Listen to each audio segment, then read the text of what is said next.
സൂര്യവംശത്തിലെ മഹാരാജാവായ ദശരഥൻ വാർദ്ധക്യത്തിലെത്തിയപ്പോൾ തന്റെ സദ്ഗുണസമ്പന്നനായ മൂത്തപുത്രൻ ശ്രീരാമനെ യുവരാജാവായി അഭിഷേകം ചെയ്യാൻ തീരുമാനിച്ചു.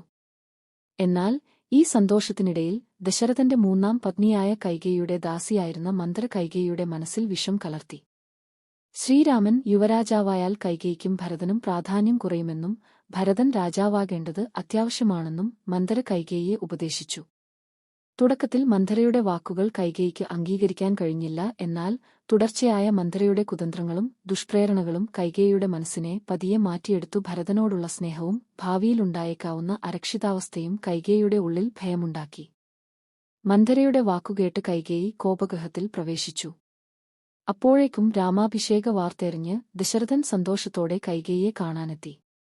കൈകേയിയുടെ ദുഃഖിതഭാവം കണ്ട് ദശരഥൻ കാര്യം തിരക്കി. കൈകേയി തനിക്ക് മുൻപ് ദശരഥൻ നൽകിയ 2 വരങ്ങൾ ഓർമ്മിപ്പിച്ചു.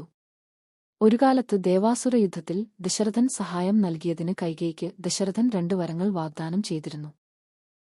ആ വരങ്ങൾ ഇപ്പോൾ നൽകണമെന്ന് കൈകേയി ആവശ്യപ്പെട്ടു. കൈകേയി ആവശ്യപ്പെട്ട വരങ്ങൾ ദശരഥനെ ഞെട്ടിച്ചു. ആദ്യത്തെ വരം ഭരതനെ യുവരാജാവായി അഭിഷേകം ചെയ്യണം എന്നതായിരുന്നു. രണ്ടാമത്തേത് ശ്രീരാമൻ 14 വർഷം വനവാസം ചെയ്യണം എന്നതും. ഈ വാക്കുകൾ കേട്ട് ദശരഥൻ നിലവിളിച്ചുപോയി. ശ്രീരാമനെ ജീവനുതുല്യം സ്നേഹിക്കുന്ന അദ്ദേഹത്തിന് ഈ ആവശ്യം അംഗീകരിക്കാൻ കഴിഞ്ഞില്ല.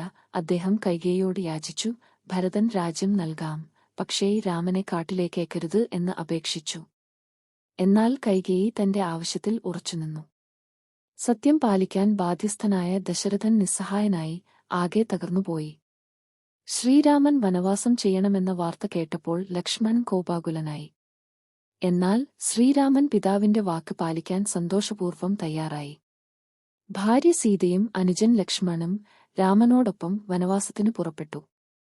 ഈ സംഭവത്തോടെ ദശരഥൻ അതിയായ ദുഃഖത്തിലാണ്ട് കുറച്ചുകാലത്തിനകം മരണപ്പെട്ടു.